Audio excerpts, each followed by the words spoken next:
Welcome back to Old Yarn Vidcast. Today's story comes from Grimm's Complete Fairy Tales, translated by Margaret Hunt. The Good Bargin. There was once a peasant who had driven his cow to the fair and sold her for 7 thalers. On the way home he had to pass a pond, and already from afar he heard the frogs crying, "Aik! Aik! Aik! Aik!" "Well," said he to himself, "they are talking without rhyme or reason. It is 7 that I have received, not 8. When he got to the water, he cried to them, "Stupid animals that you are! Don't you know better than that? It is 7 thalers and not 8. The frogs, however, stood to their "Aik! Aik! Aik! Aik!" "Come then, if you won't believe it, I can count it out to you." And he took his money out of his pocket and counted out the 7 thalers, always reckoning 24 groschen to a taler.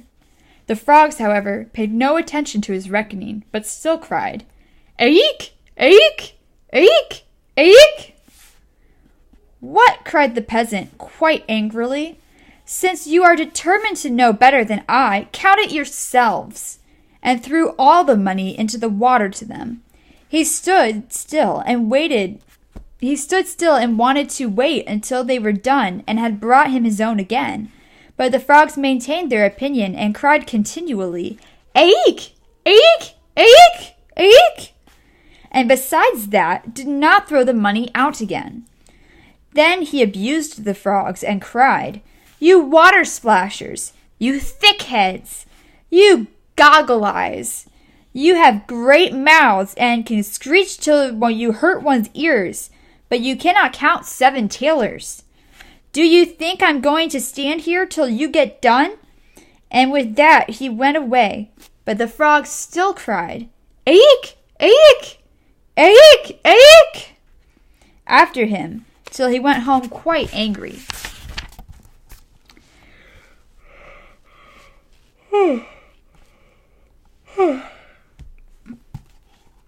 After a while he bought another cow, which he killed, and he made the calculation that if he sold the meat well, he might gain as much as the 2 cows were worth, and still have the hide in the bargain.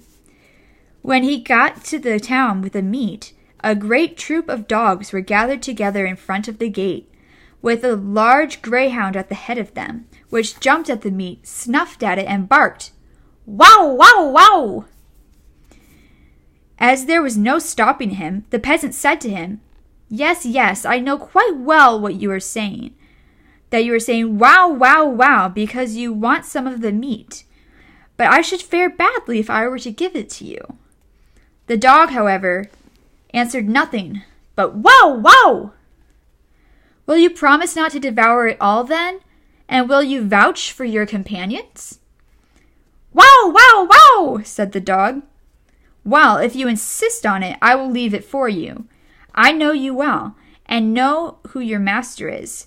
But this I tell you, I must have my money in 3 days, or else it will go badly for you.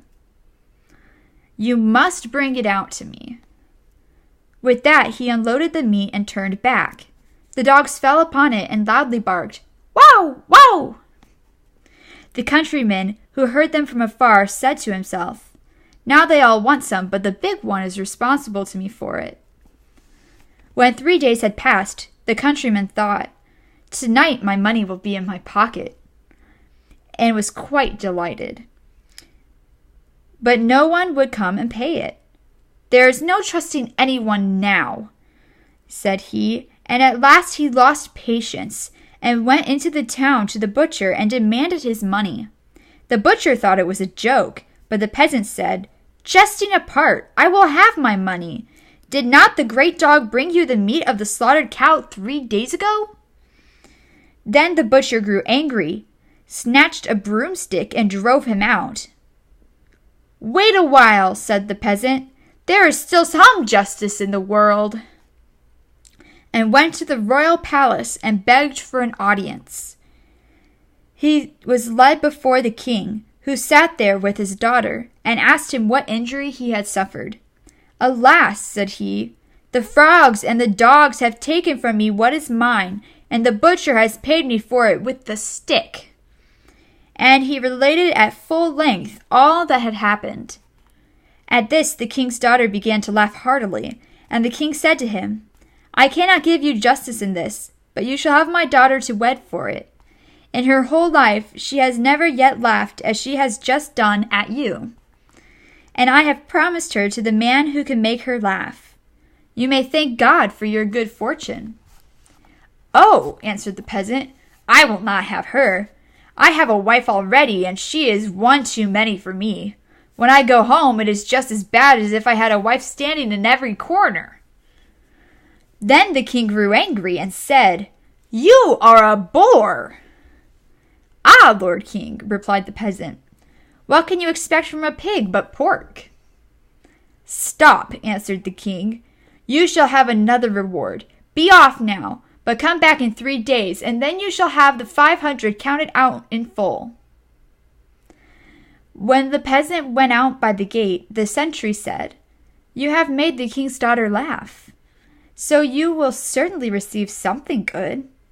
"Yes, that is what I think," answered the peasant. 500 are to be counted out to me." "Listen," said the soldier, "give me some of it. What can you do with all that money?" "Because it is you," said the peasant, "you shall have 200. Present yourself in 3 days' time before the king, and let it be paid to you." A Jew, who was standing by and had heard the conversation, ran after the peasant, held him by the coat, and said, "Oh, wonder! What a lucky man you are! I will change it for you. I will change it for you into small coins. What would you do with the great tailors?" "Jew," said the countryman, 300 you can have. Give it to me at once in coin. In 3 days from this, you will be paid for it by the king." The Jew was delighted with the profit, and brought the sum in bad groschen, 3 of which were worth 2 good ones. After 3 days had passed, according to the king's command, the peasant went before the king. "Pull his coat off," said the latter, "and he shall have his 500. "Ah," said the peasant, "they no longer belong to me. I presented 200 of them to the sentinel, and 300 to the Jew, and 300 the Jew has changed for me, so by right nothing belongs to me." In the meantime, the soldier and the Jew entered and demanded what they were owed by the peasant, and this conduct angered the king. They received the blows strictly counted out. The soldier bore it patiently, and he already knew how it felt. But the Jew said sorrowfully, "Alas, alas, are these the hard tailors?" The king could not help laughing at the peasant, and once all his anger was gone, he said, "As you have already lost your reward before it came to you, I will give you something in the place of it. Go into my treasure chamber and get some money for yourself, as much as you will." The peasant did not need to be told twice, and stuffed into his big pockets whatever would go in. Afterwards he went to an inn and counted out his money. The Jew had crept after him and heard how he muttered to himself, "That rogue of a king has cheated me after all. Why would he not have given me the money himself, and then I should have known what I had? How can I tell now if what I have with me How can I tell now if what I have had the luck to put in my pockets is right or not?" "Good heavens," said the Jew to himself, "that man is speaking disrespectfully of our lord the king. I will run and inform him, and then I shall get a reward, and he shall be punished as well." When the king heard of the peasant's words, he fell into a passion, and commanded the Jew to go and bring the offender to him. The Jew ran to the peasant. "You are to go at once to the Lord King in the very clothes you have on." "I know what's right better than that," answered the peasant. "I shall have a new coat made first. Do you think that a man with so much money in his pocket is to go there in his ragged old coat?" The Jew, as he saw that the peasant would not stir without another coat, and as he feared that if the king's anger cooled, he himself would lose his reward, and the peasant his punishment, said, I will out of pure friendship lend you a coat for the short time. What will people not do for love? The peasant was contented with this, put the Jew's coat on, and went off with him. The king reproached the countryman because of the evil speaking of which the Jew had informed him. Ah, said the peasant, what a Jew says is always false. No true word ever comes from out of his mouth. That rascal there is capable of maintaining that I have his coat on. What is that? Shrieked the Jew. Is the coat not mine? Have I not lent it to you out of pure friendship in order that you might appear before the Lord King? When the king heard that, he said, the Jew has assuredly deceived one or the other of us, either myself or the peasant. And again he ordered something to be counted out to him in hard talers. The peasant, however, went home in the good coat, with the good money in his pocket, and said to himself, this time I have hit it. The end.